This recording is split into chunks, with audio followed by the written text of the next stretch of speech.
Mesdames, bienvenue à Sport, Nutrition et Santé. Nous sommes à notre émission pour toutes ces personnes qui sont désireuses d'avoir des avis d'experts, la compréhension sur un certain nombre de thématiques. Vous êtes les bienvenus. Ici, on parle de santé, on parle de sport et on parle de nutrition. Celui qui nous reçoit est le responsable de la salle Eric Favre Gym 225, du centre Eric Favre Gym 225. Il est naturopathe, diététicien du sport, préparateur physique et mental. David, bonsoir à toi. Bonsoir Abdoulaye.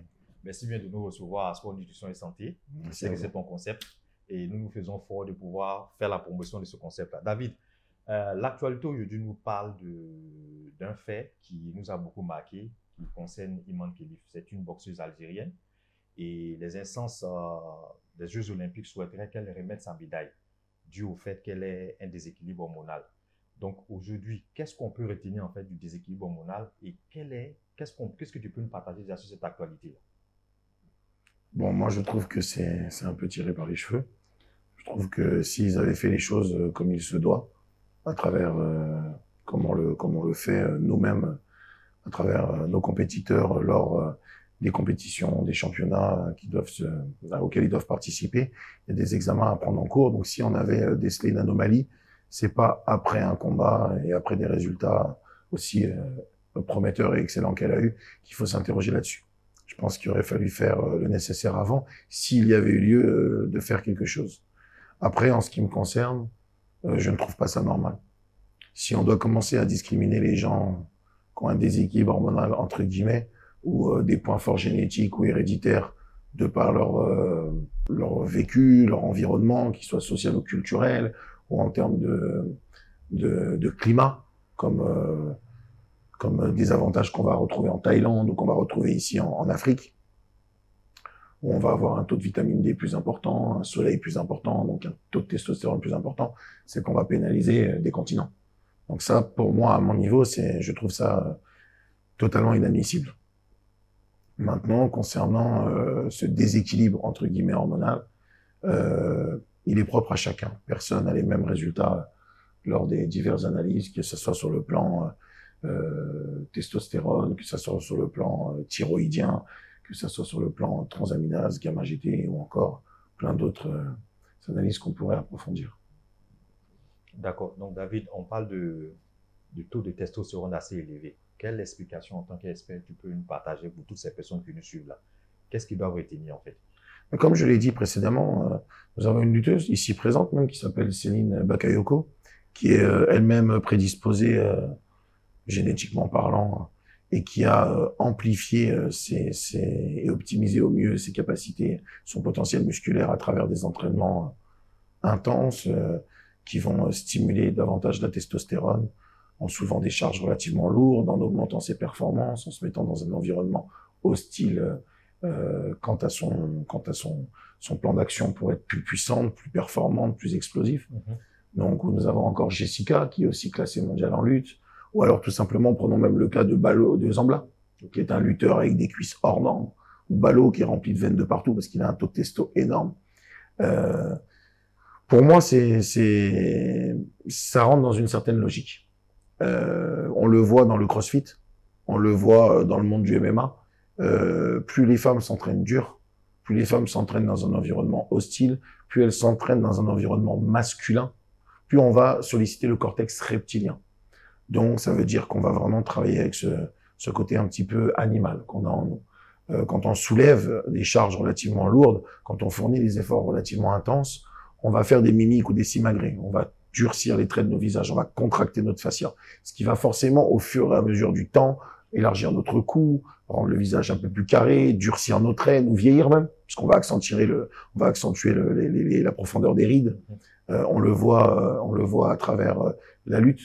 Par exemple, on se retrouve avec un gros cou, même qui fait beaucoup de lutte, ou alors qui a soulevé des charges relativement importantes durant ma jeunesse. Donc on va avoir des mains qui se développent énormément. Quand on est dans le sable, comme tu peux le savoir, quand j'ai entraîné Tafatine, il faisait du 54. J'ai jamais connu un lutteur sénégalais qui fait moins que du 48 ou 49, parce que il fait de la proprioception, parce qu'il est dans une surface hostile, indécise, qui est instable, donc les pieds vont s'élargir. Donc je dirais que, pour moi, ça rentre dans une certaine logique. Si elle a montré qu'elle avait des performances beaucoup plus importantes que ses adversaires, c'est qu'elle s'entraîne beaucoup plus dur. c'est qu'elle s'entraîne sûrement dans un environnement masculin, c'est qu'elle s'entraîne beaucoup plus intensément et qu'elle a créé cet environnement et ce mood, ce lifestyle autour d'elle qui fait que elle fonctionne peut-être comme un athlète et comme peut-être pas comme une athlète, mais tout quand dans le bodybuilding ou le powerlifting ou dans le crossfit, on s'aperçoit que les femmes, elles ont des trapèzes surdéveloppés, des fessiers relativement carrés, une sangle abdominale surdéveloppée, des bras relativement importants. Donc pour moi, ça rentre dans une logique. Bon, ma question peut-être va te mettre un peu mal à l'aise avec l'actualité. Bon, on parle d'environnement aujourd'hui. Bon, là, c'est vrai, on va sortir un peu du cadre de Iman. Pour les hommes aujourd'hui qui naissent aussi dans un environnement de femmes, est-ce qu'on peut parler de dérèglement aussi ou bien de déséquilibre hormonal pour ce type de sujet? Oui, après, tout est une question, c'est multifactoriel, et puis après, tout est une question d'environnement. Forcément, si on évolue dans un milieu de femmes, qu'on a 5 ou 6 sœurs, qu'on a élevées principalement par la maman, on va être beaucoup plus dans la subtilité, dans une approche féminine, on va beaucoup plus fonctionner avec le psychique, avec le physique, les discussions, l'environnement, la musique, le climat, le parfum, tout ce qui va être féminin. Donc forcément, ça aura un impact sur nous. Et forcément, on va se diriger, si on évolue dans un environnement purement féminin, vers des disciplines, vers de la nutrition, vers une classe sociale, vers, je dirais, tout un environnement beaucoup plus raffiné, voilà, soft, féminin. Donc forcément, on va moins aller solliciter un environnement beaucoup plus hostile qui va stimuler et optimiser au mieux notre testostérone. Donc on va peut-être accentuer un petit peu plus le taux d'oestrogène ou alors désolliciter notre testostérone puisqu'on n'en aura pas besoin étant donné qu'on est dans un environnement beaucoup plus plat, beaucoup plus calme, beaucoup plus posé. Ok. Voilà. Ok.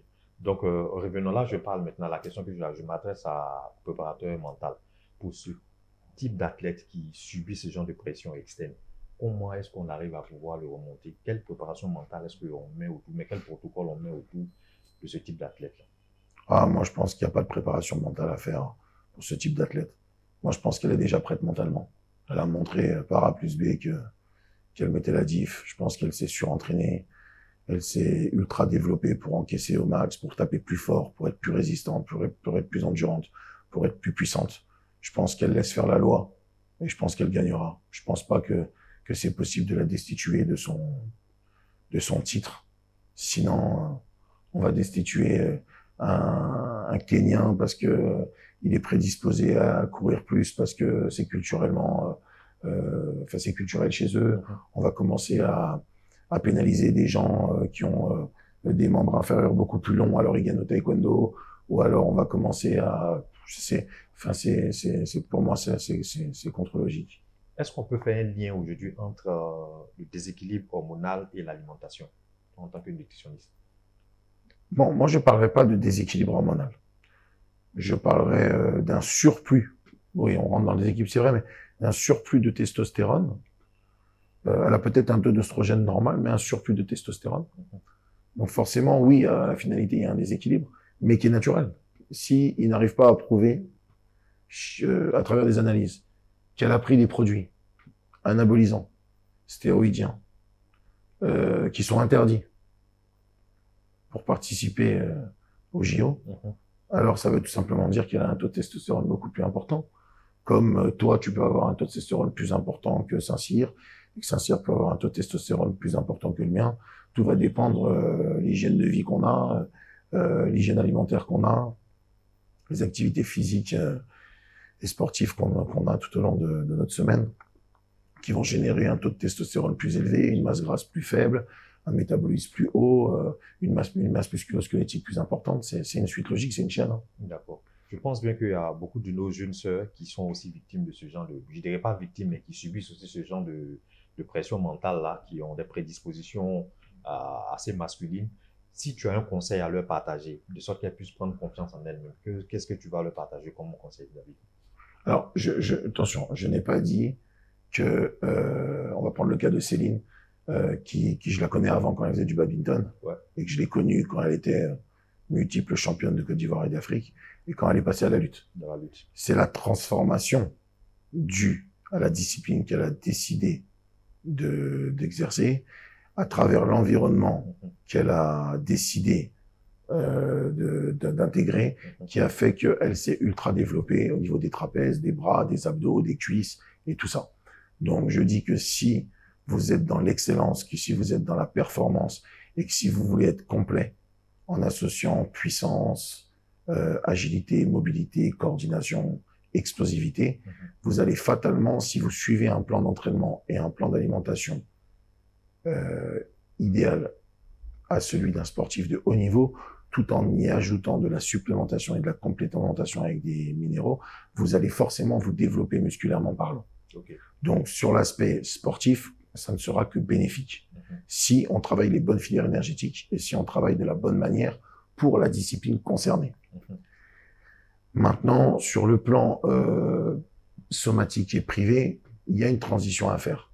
Tout ce qu'on a gagné en muscle, même si c'est fait sur des fondations solides et du surentraînement ou des entraînements 100% spécifiques, pour réintégrer un physique et réadopter un physique plus ou moins féminin, le temps fera les choses. On n'a pas construit un corps musclé en quelques semaines. Ça, tout doucement, ça régressera. Et à partir de là, on se dirigera vers une activité physique plus souple, je ne veux pas dire plus féminine, mais plus soft.